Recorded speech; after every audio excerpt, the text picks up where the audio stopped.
Bonjour et bienvenue sur Bombe Inspirante, la chaîne des femmes qui veulent se construire des vies sur mesure. Pour la vidéo d'aujourd'hui, j'avais envie de vous parler un peu de mon aventure entrepreneuriale. Donc, ça m'avait été demandé en commentaire il y a quelques jours et je me suis dit que c'était effectivement une bonne idée d'en parler parce qu'effectivement, j'ai parlé vaguement de certaines choses liées à mon parcours entrepreneurial dans des vidéos passées et qui ont contribué à mon évolution. Donc, je voulais faire cette vidéo pour finalement vous parler de ça. Alors évidemment, si vous n'avez pas envie de vous asseoir et d'entendre l'histoire d'une entrepreneur l'histoire d'une entrepreneur qui a amené son entreprise à faire 43 000 € de chiffre d'affaires mensuel, avec les petits détails de comment ça s'est passé.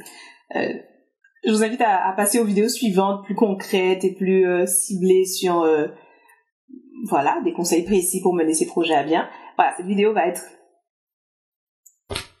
Je vais raconter ma vie, quoi. Ok, donc, déjà, pour les grandes lignes, je sais pas par où commencer. Donc, j'ai grandi dans un milieu assez modeste. J'ai grandi en Guadeloupe, j'ai grandi dans une très petite commune de la Guadeloupe, et j'ai grandi dans une famille relativement modeste. Donc, déjà, au départ, l'idée d'être entrepreneur n'était pas hyper présente sur mon radar. C'est-à-dire qu'en fait, oui et non. C'est-à-dire, à la télé, ma famille regardait beaucoup de soap opéra, notamment Les Feux de l'amour, Mon voyage au hôtel, etc. comme ça. Donc, j'ai grandi avec ça dans la tête. Et il y avait à la télé Victor Newman, donc dans Les Feux de l'amour. Et je m'identifiais beaucoup à Victor Newman étant enfant. Mais c'était la seule figure d'entrepreneuriat que j'avais. Je connaissais aucun entrepreneur et je dirais même plus, je connaissais pas de cadre, je connaissais pas de gens qui avaient une carrière professionnelle. C'est-à-dire, dans ma famille, il y avait beaucoup de personnes qui ne travaillaient pas, et les personnes qui travaillaient étaient employés, salariés, mais j'ai envie de dire simple, pas d'aspiration de carrière, pas de haut poste, ce genre de choses. Donc, j'avais pas ce genre d'exemple du tout en grandissant. Et surtout, j'avais pas ce genre d'exemple, mais j'avais quand même envie d'aller loin dans la vie. Et au final, aller loin dans la vie a signifié des choses différentes pour moi à différents moments. Il y a eu une période, la seule chose dont j'étais sûre, très très très jeune, c'est que je voulais absolument faire un métier que j'aime et qui rapporte beaucoup d'argent.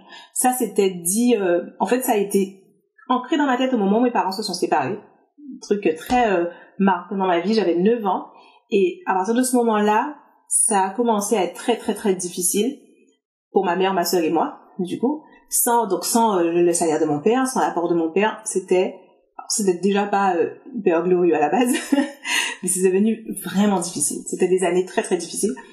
Et ça a vraiment cristallisé dans ma tête ce truc. Je ne veux surtout pas.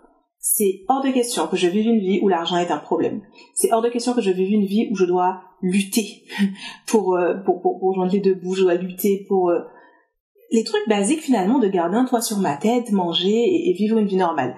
Ça s'est vraiment cristallisé très tôt dans ma tête et donc je cherchais et je voulais aussi aimer mon métier parce que je voyais les adultes avaient l'air malheureux de mon point de vue et je comprenais pas pourquoi. Ça me semblait absurde, je me disais ça a pas l'air compliqué. Au final, la vie, tu choisis un partenaire amoureux qui te fait pas chier, que tu aimes bien, qui t'aime, qui te respecte. Tu choisis un métier que tu aimes et c'est bon, t'es heureux. Et je voyais les gens galérer sur ces trucs-là étant enfant, avoir des couples catastrophiques, chaotiques, et être dégoûtés de leur travail, parler du travail toujours négativement, en fait. Je connaissais personne qui parlait de son métier positivement, comme un truc sympa et agréable. Et moi, je me disais, ok, c'est hors de question, je veux être une adulte heureuse, donc je veux un métier que j'aime. Et donc, je cherchais chose que j'aime, mais qui va aussi gagner beaucoup d'argent. C'était mes 2 critères, hyper importants. Je suis passée par donc différentes possibilités. Au début, j'adore les maths. Je suis très matheuse, je voulais être prof de maths, mais j'ai vu que ça payait pas assez. À un moment, j'ai voulu être chercheur, j'adorais la chimie. J'ai vu que ça payait pas assez. Et ensuite, j'ai découvert la bourse. Un jour, je traînais sur Internet. Je devais être en seconde ou en première. Et j'ai vu que ça avait l'air trop bien au niveau de stress, challenge, un rythme rapide dans le travail et tout ça. Je me suis dit, super, c'est pour moi. De ce moment-là, et j'ai vu que ça paye bien, j'ai décidé à ce moment-là que j'allais être trader, en fait, que j'allais travailler dans la bourse. Et c'est selon les études que j'ai poursuivies. J'ai fait prépa, j'ai fait une école de commerce, qui était un peu une erreur, j'aurais plutôt dû faire une école d'ingénieur, mais je savais pas à l'époque, j'ai été mal conseillée. Et j'ai envie de dire, voilà, la vie aurait pu continuer comme ça. C'est-à-dire, mes aspirations de m'accomplir, de faire des choses sympas dans la vie, ça aurait pu s'arrêter là. Au final, je fais mes études, je finis mes études, je deviens trader. et voilà. Et sachant que j'avais vraiment hâte de travailler, j'avais hâte d'avoir mon propre salaire pour ne plus être pauvre, tout simplement. J'avais hâte d'être libre aussi. Je vivais très mal l'autorité de mes parents. J'ai toujours été un peu rebelle. Et donc j'avais super hâte déjà d'avoir mon bac, parce que je suis partie dès après mon bac de chez mes parents. Et avec la bourse, ça me donnait une certaine liberté et financière et physique. Mais je voulais quand même avoir fini mes études rapidement et travailler, gagner de l'argent. Sauf que ce qui s'est passé, c'est que j'ai pris un job en apprentissage. Mes 2 dernières années d'école de commerce étaient en apprentissage. Et en apprentissage, j'ai détesté. Pourtant, j'étais en salle des marchés. Déjà, c'était ouf. Tout le monde me disait, c'est absolument impossible d'être apprenti en salle des marchés à Paris. Ça n'existe pas comme poste. Et d'ailleurs, ça a été ma première expérience de la persévérance. Ma première expérience de tout le monde dit que c'est impossible, mais ils savent pas de quoi ils parlent. Moi, je vais chercher, je vais trouver. Et c'est ce que j'ai fait. J'ai cherché comme une forcenée. Il y avait une offre, effectivement, mais la seule. Il n'existait pas d'autres offres. Et c'était intéressant parce que l'offre était déguisée. J'imagine qu'il doit avoir l'habitude que l'offre soit peut-être trop alléchante et que ça fasse hystérique. Donc le poste avait un nom déguisé, mais j'ai reconnu ce que c'était. J'ai reconnu que c'était la salle des marchés avec les traders et tout. J'ai été intraitable là-dessus pour l'avoir. J'ai appelé, j'ai cherché le numéro de la DRH sur Internet, je l'ai stocké sur LinkedIn, j'ai trouvé comment la joindre, je l'ai appelé, je lui ai présenté mon profil, je lui ai dit que j'avais pas fait d'école d'ingénieur, mais que je le voulais, c'était pour moi. Enfin, j'ai vraiment pitché mon cas. J'ai été comme une psychopathe maniaque. Il me fallait ce poste, je l'ai obtenu. Passez à autre chose. Mais j'ai détesté. J'ai découvert finalement l'entreprise et ça a été hyper décevant pour moi. J'ai découvert des gens qui venaient travailler chaque jour pour faire leur job, même à ce niveau-là, même en salle des marchés. J'étais extrêmement choquée. J'étais extrêmement choquée, mais en même temps, je me suis dit, je suis apprentie. C'est peut-être chiant pour moi parce que j'ai pas de responsabilité. Parce qu'au final, tout le monde autour de moi peut être un peu mou, un peu gnangnan, un peu, je fais juste mon taf, je viens, je rentre le soir. Mais moi, je peux choisir de me donner à fond et d'être à fond. Si j'ai mon poste, mon portefeuille, voilà. Donc, j'ai tenu mes 2 ans d'apprentissage en me disant, ce sera mieux après. Et aussi, alors pendant un moment, j'ai quand même eu l'idée de démarrer mon entreprise. Parce qu'en apprentissage, j'étais comme un CDD. Donc, à la fin de l'apprentissage, j'aurais pu avoir des acédiques. Et j'y ai pensé. Je me suis dit, je cherche pas de travail, je prends mes acédiques et je cherche à créer une entreprise dès maintenant. J'avais l'âge que j'avais en terminant mes études, c'est 22 ans. J'avais 22 ans et je me disais que j'allais faire ça, mais j'avais 27 000 € de prêt étudiant. 27 000. Donc j'ai eu peur. J'ai eu peur. Basique, classique peur. Et j'ai cherché un taf et j'ai trouvé un taf et j'ai commencé à bosser. En me disant, ça sera peut-être mieux, j'aurai mon poste, je pourrais me donner à fond. Et c'était pareil. J'ai détesté la raterie, j'ai détesté le salariat dès le tout début, dès la première minute, et je m'y suis jamais adaptée. J'ai détesté ça avec toutes les fibres de mon corps. Parce que j'ai besoin de challenge. J'ai vraiment besoin de challenge dans la vie. Et cette ambiance monotone, pourtant, en salariat, j'étais dans un département des ventes. Donc, avec quand même cette compétition, on essaie de nous booster à fond pour faire des ventes, quoi, finalement. Mais l'ambiance générale était quand même monotone, ce côté je viens bosser pour bosser. Il y avait peu de gens vraiment à fond, vraiment compétitifs. Et quand j'essayais de l'être, ça prenait pas, c'était compliqué. Alors, faut dire aussi que j'ai toujours voulu être intégrée, que tout le monde m'aime bien. Et quand t'es ce genre de personne, qui veut y aller à fond, qui veut bien faire, dans un milieu où les autres sont nonchalants, t'es tout de suite mis à part, tu vois. J'avais pas envie d'être à part, j'avais pas envie d'être, je voulais être intégrée, je voulais qu'on m'aime. Donc j'avais du mal. C'était chiant, j'avais du mal, etc. Et c'est à ce moment-là que j'ai dit que j'allais être entrepreneur. J'ai décidé vraiment déterminée, j'allais être entrepreneur et c'est tout. Et j'ai commencé à économiser. Donc j'étais jeune cadre parisienne dans la finance avec mon super salaire et je vivais à peine mieux que quand j'étais étudiante parce que je voulais mettre un maximum d'argent de côté pour créer mon entreprise. Et à ce moment-là, il se passe autre chose d'assez fou. Mon parcours est semé de choses un peu folles. On décide avec mon copain que il ne va pas chercher de travail et il va pas chercher de travail, il va rester à la maison comme le gardien du projet. Et moi je vais chercher un travail parce qu'il faut bien qu'on vive, payer le loyer, tout ça, et on va travailler ensemble à créer notre entreprise. Et gros projet fou, finalement c'est une des premières fois ou une deuxième fois peut-être, je sais pas, où je suis en mode défi de mes parents, parce qu'évidemment c'est un peu bizarre. Tout le monde ne voit pas ça d'un bon œil, mais on décide que non, c'est ce qu'on veut, on s'en fout, on veut être entrepreneur. Et voilà, et on veut mettre toutes les chances de notre côté finalement. On se dit qu'un danger qui nous attend, c'est l'abandon. Le fait d'abandonner, de ne pas le faire parce que la vie, on est dans notre boulot, on est dans notre carrière et les années passent et on ne le fait pas. Donc on décide de mettre toutes les chances de notre côté vraiment. Et donc on fait ça. Truc un peu fou. Et on y va, on essaye, on commence à bosser. Je bosse, je rentre au travail. Mike bosse toute la journée. Il prépare les tâches sur lesquelles on va travailler ensemble le soir. Et j'entre le soir et on bosse ensemble et tout. C'est super dur. Et d'ailleurs, les années passent et on a beaucoup de mal en fait. On a beaucoup de mal à aboutir à un projet. On a beaucoup de mal à finaliser un business. On a juste beaucoup de mal dans l'absolu. C'est hyper dur. Donc, on a cette année 2012 où on travaille et c'est dur mon travail. On a l'année 2013 où on travaille même pas. C'est dur, mais on n'y arrive pas. C'est-à-dire que moi, je me donne à fond dans mon entreprise, mon travail salarié, je veux dire, parce que l'année 2012 que j'ai passé à être là, mais pas vraiment là, parce que mon esprit est surtout sur mon projet, en fait, à mon year end review de 2012, je découvre que je suis average. Mon chef me dit, non, ben voilà, enfin, me fait une review, c'est pas mauvais, mais c'est pas génial. Et c'est la première fois de ma vie que quelqu'un qui doit m'évaluer ne me dit pas c'est super, c'est exceptionnel, c'est parfait. Et ça me fait un coup, mais énorme. Parce qu'au final, je me dis j'échoue à ça, parce qu'évidemment pour moi c'est quasiment comme échouer. J'échoue à ça, mais j'échoue aussi à mon vrai projet, celui sur lequel je mets mon cerveau, puisque je n'y arrive pas, ça donne rien. Du coup j'échoue en tout. Et donc l'année 2013, je fais un genre de presque burn-out où je décide que je peux plus. J'ai besoin de gagner à quelque chose. Et je décide que ce sera dans mon travail salarié que ce sera le plus simple. Donc je me donne à fond dans mon travail salarié et c'est une année où je travaille pas du tout à la création d'entreprise. Et ça marche bien. Et c'est bon, je deviens l'employé que je veux être, je suis douée, je suis bonne, j'ai des promotions, je fais des ventes, j'ai des grosses commissions, ça se passe super bien. Mais très très vite, je me reprends le mur dans la figure que je m'étais pris pendant les 6 premiers mois du salariat où, mais c'est horrible en fait, je déteste, mais c'est pas fulfillant, c'est pas... Finalement, la seule chose que je poursuis, c'est mon propre avancement. Je ne crée rien. Maëlle dans le monde, Maëlle existence sur Terre ne laisse aucun impact. Il n'y a rien qui se construit à part moi-même, c'est-à-dire ma propre carrière, mes propositions. Et vraiment, ça, ce vide, je ne peux pas le supporter. Je ne peux vraiment pas le supporter, malgré la croissance, l'évolution, etc.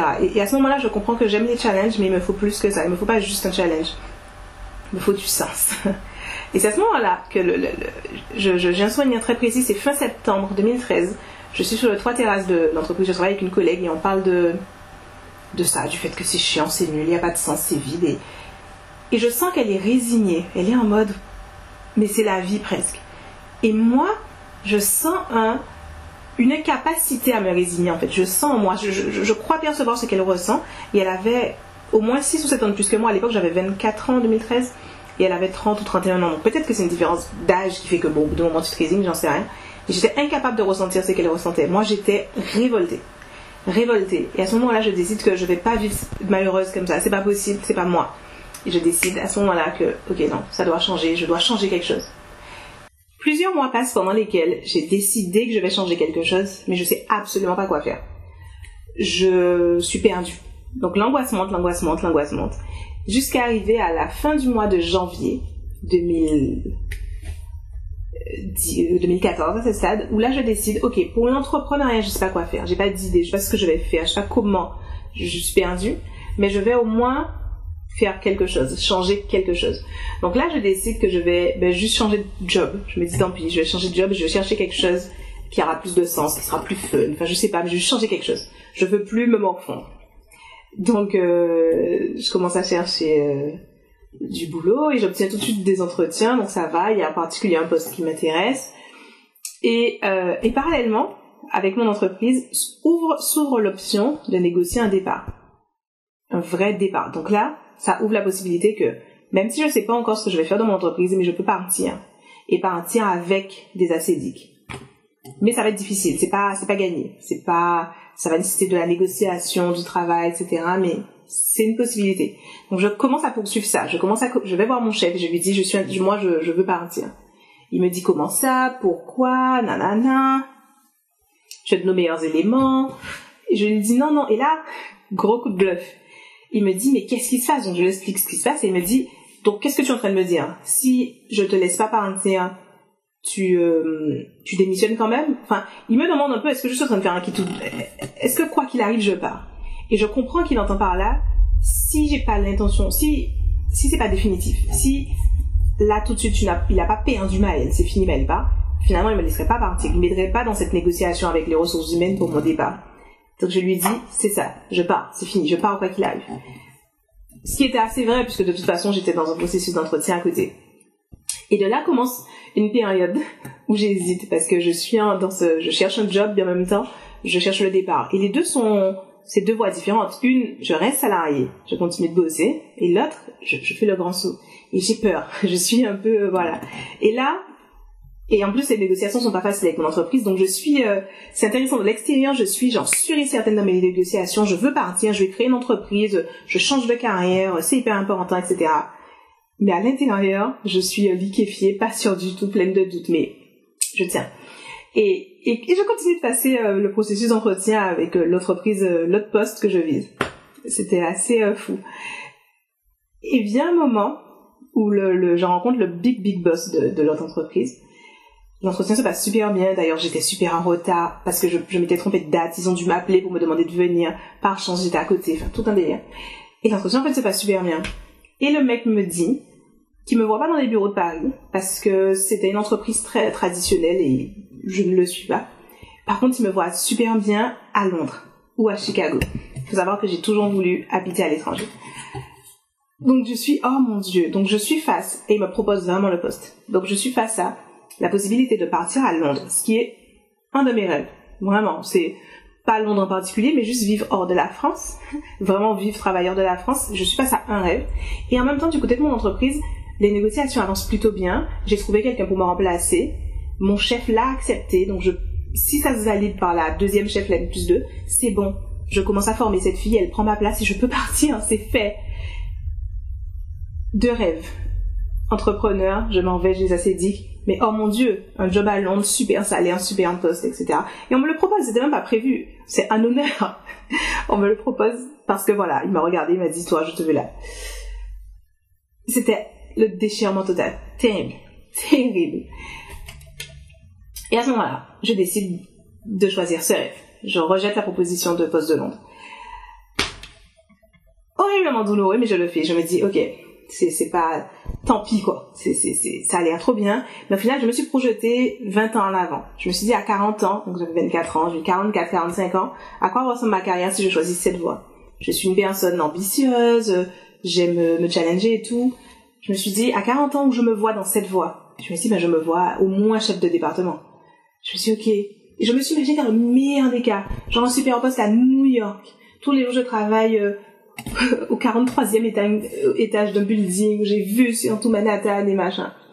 Est-ce que je suis heureuse? Est-ce que c'est bon? Et j'ai réalisé, même si ce meilleur scénario se réalise, j'aurai toujours le regret de ne pas avoir osé ça, la grande liberté, le grand saut, créer mon entreprise. Ce sera toujours là, quelque part au fond de moi. Et c'est vraiment ce qui m'a aidé à prendre la décision. Je me dis, ok, je peux pas en fait, je peux pas. Plus les années vont passer, plus ce sera dur de sauter le pas. Et donc, prendre ce job me rapproche de la possibilité que je sois cette version de moi à 45 ans qui a certes réussi, mais n'est pas accomplie, ne se sent pas accomplie, ne se sent pas heureuse. Donc je décline, je continue sur cette voie. Et donc, je finis par quitter mon travail quelques mois plus tard, et ça nécessitait que je reste quelques mois, blablabla. Mais c'est bon, j'ai mes assédiques, j'ai mes indemnités, et la vie peut commencer, c'est parfait. Mais en même temps, c'est pas fini. Le parcours n'est pas fini. Je démarre ma vie d'entrepreneur en n'ayant pas de business plan, pas de projet. J'ai un vieux projet dans les tiroirs. J'ai pas encore vraiment discuté avec mon copain. Est-ce qu'on reprend le même projet ensemble? Qu'est-ce qui se passe? Qu'est-ce qu'on fait? Donc je passe 6 mois, quasiment, dans un flou total. Finalement, ce qui a été important dans ces 6 mois, c'est que je me suis défaite de mon perfectionnisme, défaite de mon besoin de réussir, défaite de mon addiction à la réussite sociale. Parce que pendant ces 6 mois-là, t'es juste au chômage en fait. Les gens te demandent qu'est-ce que tu fais, je travaille sur mon projet, mais les gens entendent bien que c'est flou. Tu leur dis rien de concret. T'es là, concrètement. Tu fais rien. Et je me rappelle que je faisais l'effort conscient de m'habituer à ça. De me dire, lâche prise. Tu n'as pas besoin d'être Mel qui réussit tout le temps. Tu n'as pas besoin d'avoir tu sais, d'avoir l'image parfaite tout le temps, en fait. Et ça a été une période intéressante parce qu'ensuite, quand j'ai créé mon entreprise, toutes les fois où c'est difficile, où j'avais du mal pendant toute la période compliquée, ça a été beaucoup plus facile à vivre. En fait, ça n'a même pas été si difficile que ça, en fait. Parce que j'avais eu cette phase bien avant la création de mon entreprise, où je m'étais habituée au fait que j'ai rien à prouver à qui que ce soit, je fais mon chemin, je fais mon parcours, je vais où je vais. Voilà. Et donc, 6 mois de rien. Ensuite, 6 mois où on décide avec mon copain que, ok, on va créer quelque chose ensemble. Pas le premier projet, mais on recrée quelque chose. Et voilà, ça a pris quasiment 1 an de ficeler le projet, le mettre en place, etc. Et toute fin 2015, début 2016 presque, j'ai créé mon site, j'ai créé mon entreprise, j'ai créé mon e-commerce. Et là, je vais couper cette vidéo en 2 parce que celle-ci est déjà longue. Donc ce sera avant création d'entreprise, le parcours jusqu'à la création d'entreprise et ensuite de la création d'entreprise à maintenant. Ok, donc rendez-vous dans la partie 2.